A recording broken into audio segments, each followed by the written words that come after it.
Hello everybody and welcome back to another episode of Microsoft Flight Simulator news and updates, and we've got the good, the bad, and the ugly out of PMDG's house. A MilTech simulations update on the H61, A2A simulations already updates their recently released Aerostar 600 and more, so stick around.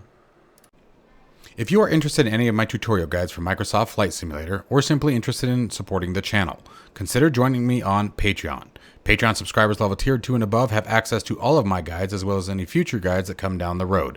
Patreon link can be found in the description below.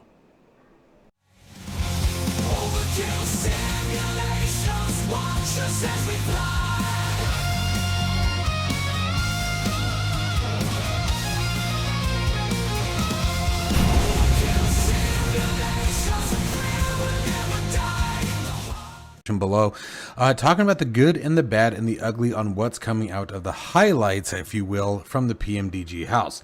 So let's go ahead and I'm just going to give you the high level overview of it and we're going to talk about it. So first off, the 777-200 LR or long range is out for $49.99 US. It will be available to the marketplace users somewhere in the second half of August. All PMD 777 users got the update to build 116 today across the PMDG.com platform, wow, what's wrong with me, and Microsoft Flight Simulator 2020 Marketplace. Microsoft Flight Simulator 2024 Marketplace users can now purchase the 777 lineup. So go you, it's available, it's out there, congratulations, that's awesome sauce. Right? Some snafus in getting livery packs into 2024 on the marketplace. For PC users, Microsoft Flight Simulator 2024 Marketplace clients can still install liveries if they use the PMDG Operations Centers 3.0. Remember, for Microsoft Flight Simulator 2020, you still need the previous version of the Op Center, and for any of the other aircraft, such as the 737, 747, etc. So, more on the 747 in a minute. Stay tuned. Xbox users. The answer is a little bit more complicated, as according to PMDG, the issue boils down to liveries are packaged differently in 2024 due to the changes in how the aircraft models operate, necessitating significant adjustments. On the marketplace, there is no way to link the 2024 liveries to the 2020 product. Microsoft hasn't provided an ETA on when such a link will be possible. PMDG has stated that they could release deliveries today on the marketplace, but mentioned it would not be fair to, it would be unfair, not fair, could not be fair to 2020 customers, which I agree with. Okay, now stepping away from the 777, moving to the 737NG is currently PMDG's main priority, with more developers moving to it as work on the 777 winds down. New features are coming to the line, including a new cabin, now accessible from the cockpit, and new sounds. According to Randazzo, the lead developer over at PMDG, there is a huge update coming, quote-unquote huge, being capitalized, to the 737s that will be available at a small upgrade price, around a couple of cups of coffee. Fair enough. I can live with that. No timeline has been provided for the update to Microsoft Flight Simulator 2024. The 747s also have more developers pointed at them. The Dash 100 has an advanced model, while more work needs to be done on the code. The Dash 400 has more advanced code, while model needs more work done. Robert mentioned they might be previewing the 747 later this summer, but provide no timeline for release. In either case, PMDG will release whichever variant is ready first. The DC-6 is almost ready for Microsoft Flight Simulator 2024, with a hitch in the process related to a LOD issue or level of detail. No concrete timeline has been provided for that as well. And finally, last on the list here, new 777 sounds are in progress via updated sound engine that's in beta testing. The 300ER, 200LR, and 200 Freighter will be the first recipients. The 200 extended range will be the last to get the new sound engine due to the 3 engine types. So quite a bit out of PMDG. I have learned to establish that PMDG always brings out really good information as long as you don't demand a timeline. And quite frankly, it comes down to it with me that I kind of just prefer not to have the timeline at all, really.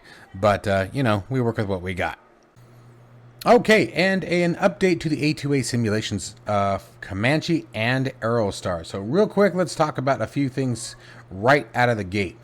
For the Comanche, we're going to start there. A fix for the dark GPS screens on the PMS 50 GTN 750 as well as the Falcon 71 KLN.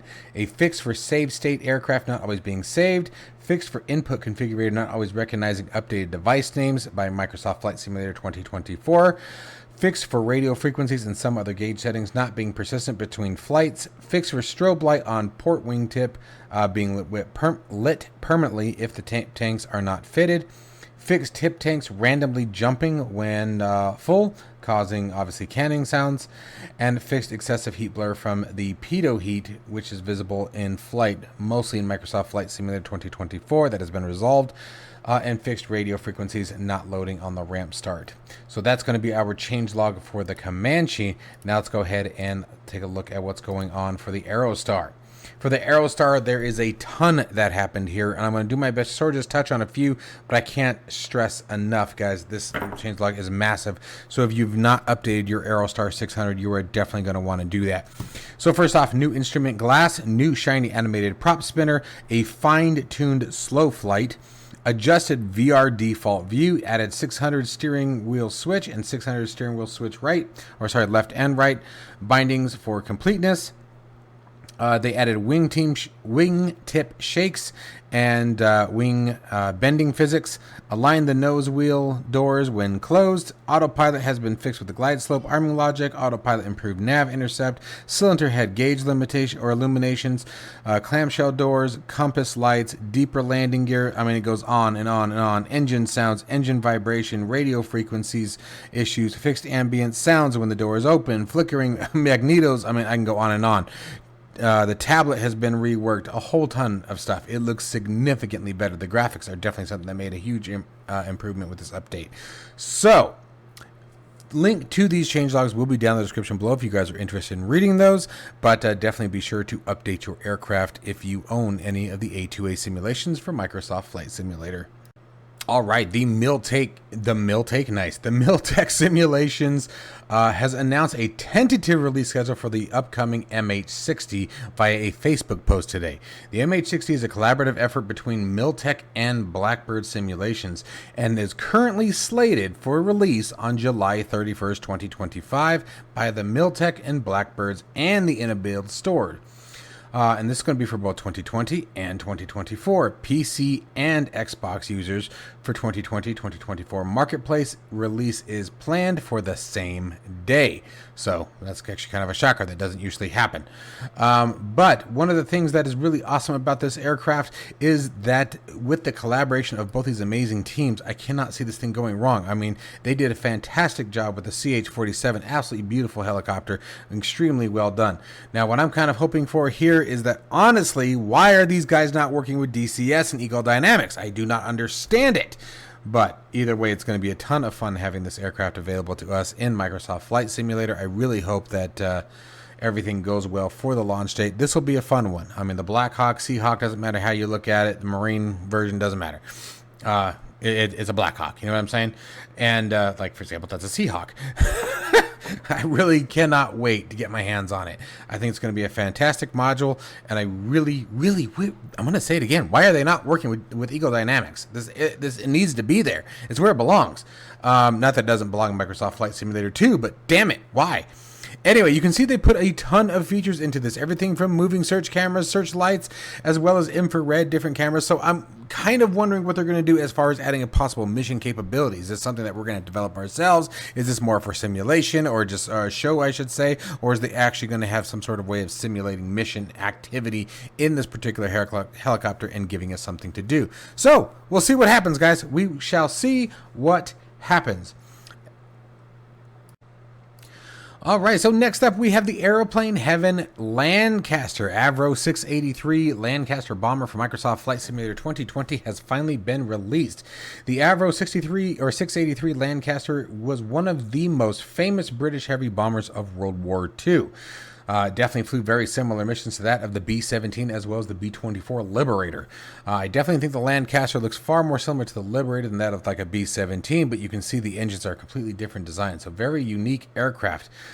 The Aeroplane Heavens rendition features a highly detailed texturing and modeling throughout the exterior and interior of the aircraft, built using factory plans for the utmost accuracy.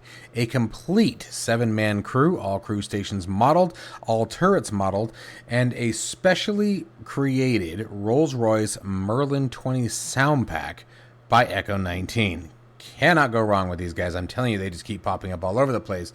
Numerous animations and effects and a variety of liveries come with the purchase of the aircraft. You can pick up the Aeroplane Heavens Avro 683 Lancaster from Microsoft Flight Simulator 2020 on their website for $34.99. It is also available via Orbix Direct with Just Flight and Microsoft Flight Simulator Marketplace coming down the road. So, super stoked for this one. It is a beautiful aircraft. Absolutely gorgeous aircraft. Again, I'm going to come back with my previous statement from the previous announcement. Why are these guys not working with Eagle Dynamics and getting this stuff into DCS World, where it's actually a combat simulator? But what the hell do I know? Anyways, it'll still be a lot of fun. What I'm kind of curious about is if the aircraft like this are going to start offering any kind of multi-crew. I think that would really enhance the pull of these aircraft to simmers to want to purchase them. Because the gorgeous thing about these aircraft, right? The one problem with these kind of aircraft, and yet the gorgeous thing, is they are extremely nostalgic. It's extremely something quite amazing to be able to go ahead and get into the cockpit of these things, especially when you're in virtual reality. But at the same token, what often I find is happening with these kind of aircraft is kind of like a 1, maybe 2 or 3 and done kind of plane. There's not enough pull to bring you back to flying them again and again and again. Where if you were to create some sort of multi-crew cockpit experience where, you know, even just tooling around, you know, simulating an air show or something, I don't know. You guys tell me what you guys think. But it is available for purchase, $34.99 US. Just Flight announces the Avro RJ Freighter variant as part of a broader update that includes new features for and native Flight Simulator 2024 compatibility. So, let's talk about. Unlike the 146, a freighter variant of the RJ never entered service, though one was proposed by the manufacturer back in 2016.